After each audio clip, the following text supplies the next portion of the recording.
Asterisk Christmas was supposed to be quiet. But for Bernie, it wasn't.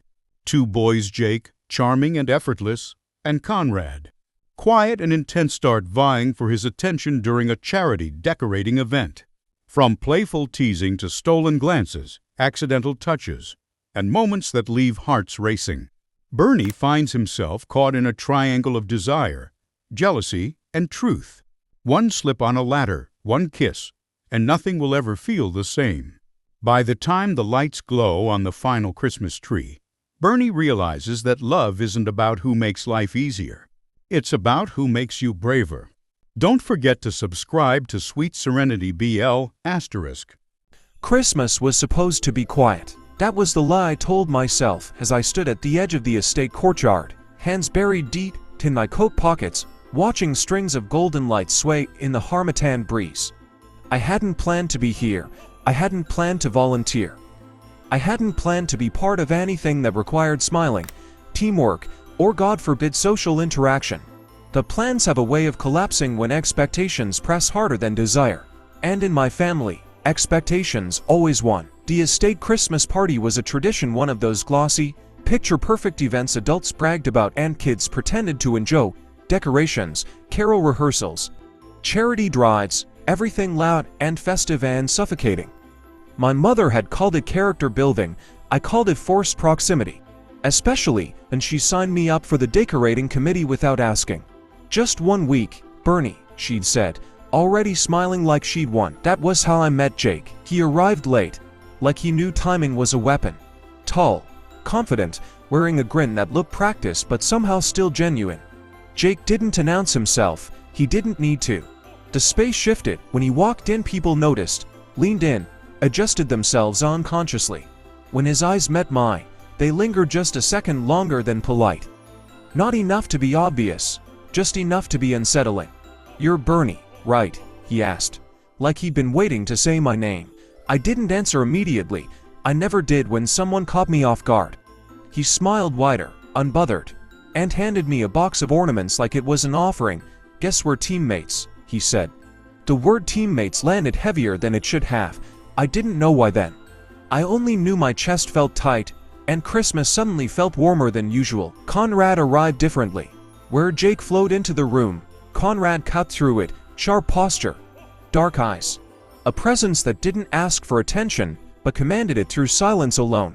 He didn't smile when he saw me. He barely acknowledged anyone. He stood by the tall ladder, arms crossed, looking like he was tolerating the world rather than participating in it. Someone whispered his name like a warning. Someone else said he was dramatic. I didn't know which was true. All I knew was that when his gaze flicked toward me just once, it felt like being seen too clearly. The organizing committee announced the challenge that same afternoon. A Christmas pair rotation. Whoever thought that was a good idea clearly enjoyed chaos. The goal was simple: rotate members between decorating zones to build unity. In reality, it meant I was assigned to both Jake's team and Conrad's team, switching every day. Forced interaction, no escape. My stomach dropped. I caught Jake's amused glance. I caught Conrad's unreadable one. And somehow, without a word spoken, tension rooted itself between them. The first day with Jake was easy. Too easy.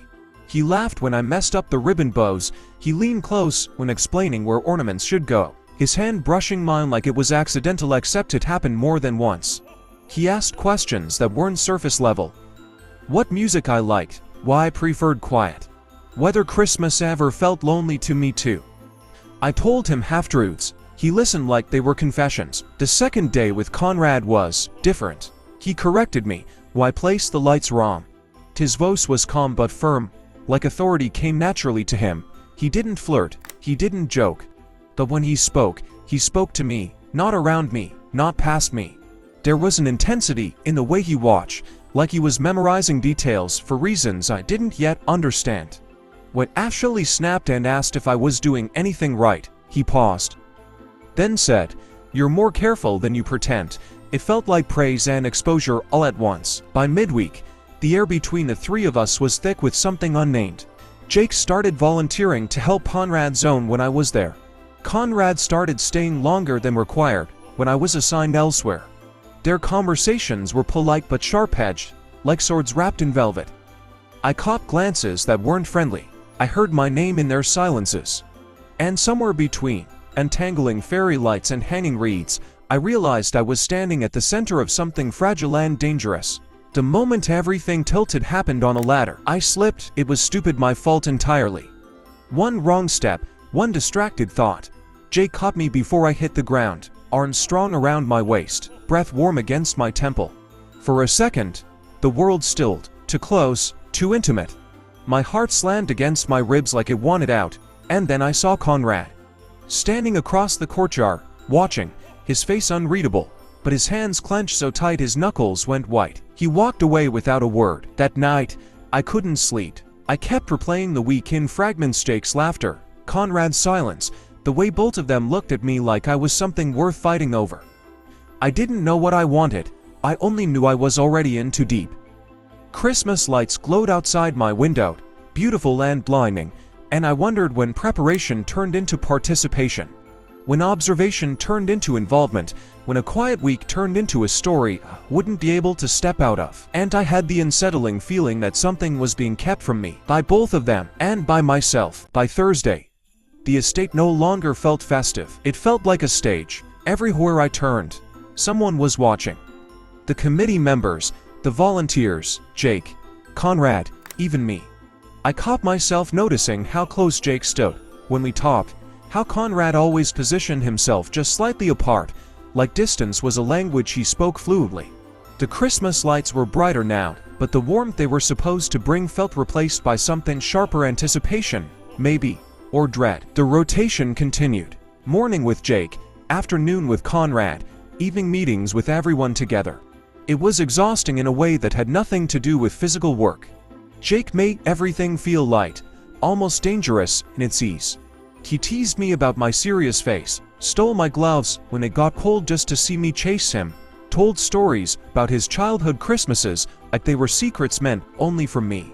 When he laughed, I laughed. When he looked at me, I forgot to look away. But Conrad made me think. With him, silence stretched instead of shrinking. He noticed when I was tired before I admitted it.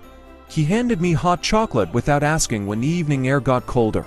Once, when our fingers brushed, he didn't pull away. He didn't smile either. He just looked at me like he was deciding something. I hated how much that look stayed with me long after he turned away. The tension between them finally surfaced openly during the charity prep meeting. Jake suggested a redesign for the center tree. Conrad disagreed immediately. Their voices stayed calm, but the air around them tightened. Every word felt loaded, like it wasn't really about ornaments or placement. I sat between them, quiet, feeling like a rope being pulled from both ends.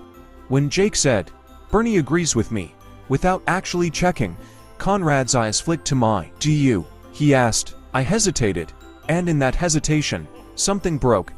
I didn't know whose side I was on, or if I wanted to choose at all. That night, Conrad asked me to stay back. Everyone else left the courtyard, laughter fading into the estate paths, leaving only the glow of unfinished lights and the soft hum of a generator. I thought he wanted help. I was wrong. He stood beside me, close enough that I could feel his warmth without touching. "You don't realize what you do," he said quietly. I frowned. "What do you mean?" "You change rooms," he said. "You change people." I laughed nervously, trying to deflect it. "You're dramatic." "Maybe," he admitted. Then he turned to me fully. His expression wasn't cold this time. It was open, vulnerable in a way that startled me. "But I don't play games, Bernie, and I don't compete unless it matters." My heart started racing before I understood why. Before I could ask what that meant, his hand brushed my jaw. He hesitated just enough to give me time to pull away. I didn't. The kiss was soft, careful, almost restrained, but it shattered something in me anyway. It wasn't fireworks, it was weight, reality settling in. When we pulled apart, my breath was unsteady, my thoughts louder than ever. Conrad searched my face like he was bracing for rejection or regret. "I shouldn't have," I whispered. "I know," he said, "but I don't regret it." I walked away feeling like I'd crossed an invisible line. Jake found out the next day.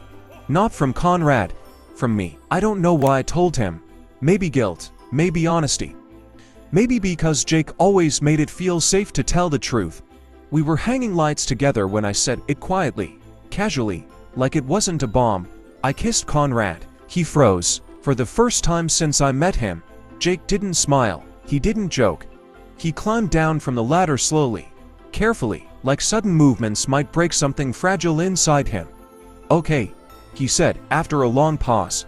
"Thanks for telling me. That hurt more than anger would have." "I didn't plan it," I added quickly. "I didn't even know how I felt until—" "You don't have to explain," he interrupted gently. Then he looked at me, really looked at me, and smiled, not the easy one, the sad one. "I guess this week isn't going how any of us planned." That night, all three of us worked on the final tree together. He stepped closer, not rushed, not forceful, intentional. "I like you," he said. No flourish, no humor, just truth, laid bare. "And I've liked you longer than you think." No arguments, no flirting, just quiet cooperation. The kind that feels heavier than conflict as we step back to admire it, lights glowing perfectly despite the mess it took to get there. I realized something unsettling. Christmas wasn't fixing anything, it was exposing everything. And whatever decision I thought I still had time to make, tomorrow would demand it. The night of the estate Christmas party arrived too quietly. That should have warned me. By the time I stepped into the courtyard, dressed in something my mother called presentable and I called not me, the place had transformed. The half-finished chaos of the past week was gone. In its place stood perfection, trees glowing evenly, tables aligned, music drifting softly through the air. It was beautiful in a way that felt unreal, like a photograph staged to high, everything messy outside the frame. And yet, my chest felt heavier than it had all week. I spotted Jake first. He was laughing with a group near the refreshments, relaxed in that effortless way that once pulled me in. When our eyes met, he lifted his glass slightly in acknowledgement. No bitterness, no distance, just quiet understanding. It hit me then how rare that was, how kind he'd been even when it hurt him. The realization sat uncomfortably in my throat. Conrad was harder to find. I eventually saw him near the main Christmas tree, the one we'd finished together. He stood apart, hands in his pockets, eyes focused on the lights like they were telling him something only he could hear. When he noticed me, he didn't smile, but he didn't look away either. Something in his gaze asked a question I still didn't know how to answer. The party unfolded around us, noise and laughter washing over everything. Speeches were made, donations were announced. Applause rose and fell like waves. I felt detached from it all, like I was watching from behind glass. The truth was simple and terrifying. I couldn't keep pretending nothing had changed. Jake found me, and the music slowed. "Walk with me?" he asked. I nodded, because I always did with him. We moved toward the edge of the courtyard, where the lights dimmed and the noise softened. For a moment, neither of us spoke. Then he exhaled slowly, like he'd been holding his breath all week. "I knew," he said quietly, "from the beginning." "Knew what?" I asked. "That you weren't going to choose the easy thing," he said, smiling sadly. "And that's not a bad thing, Bernie. It's just not me." My chest tightened. "Jake." He shook his head gently. "You don't owe me an explanation or a decision. I wanted you to want me without confusion." He met my eyes. "And right now, your heart is loud somewhere else." The honesty of it broke me more than any argument could have. He hugged me, then brief, warm, real, and stepped back before I could cling to him. "Merry Christmas," he said. And just like that, he let me go. I stood there for a long time after he left, breathing through the ache, letting his words settle. When I actually turned back toward the lights, I understood something clearly for the first time all week. Love wasn't about who made things easier, it was about who made you braver. I found Conrad by the tree again. The music swelled behind us, laughter echoing, but in that moment it felt like the world narrowed to the space between us. "We need to talk," I said, my voice steady despite the storm inside me. He nodded once. "I know. I was scared," I admitted. Scared of choosing, scared of hurting someone. Scared of what it would mean if I didn't walk away. He listened without interrupting, always did. When I finished, he reached out not to pull me in, but to rest his hand lightly against mine. "I don't need perfection," he said. "I just need honesty." I looked up at the lights, at the tree we decorated with shaky hands and unspoken tension. "This week was a mess," I said, "and somehow, it mattered." Conrad smiled then, not dramatic, not guarded, just real. "That's Christmas," he said. "Everyone pretends it's about order. but it's really about what happens when things fall apart and you stay anyway. I leaned into him, finally allowing myself to feel without calculating consequences. When he kissed me this time, it wasn't hesitant, it was certain. Around us, the lights glowed just as brightly, but I understood now that they weren't hiding anything. They were highlighting it. Later, the three of us stood together one last time, Jake, Conrad, and me, admiring the tree. Guests took photos and laughed nearby. There was no resentment in Jake's smile, no guilt in Conrad's touch. Just the quiet acceptance of a week that changed all of us. As the night wound down and the music softened, I realized something I'd never learned before.